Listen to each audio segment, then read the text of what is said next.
Hey everyone, today on Velour, I'll show you what to do if your SSD isn't showing up on Windows 11 or 10. Right-click on Start, click Disk Manager, and you might see a pop-up asking to initialize your disk.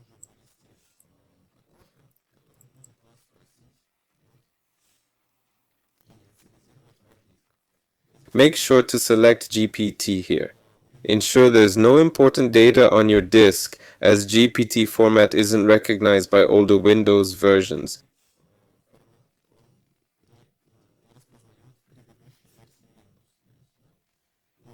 So it won't be recognized, right? Choose GPT and it usually fixes the issue. If that didn't work, your SSD is likely connected but not allocated space. Look for a gray area which represents unallocated space. Right-click it and select Create to make a new disk. Okay? You'll see a disk setup wizard. Set it up like this. The rest doesn't matter much, and your disk will appear in your computer's local disks.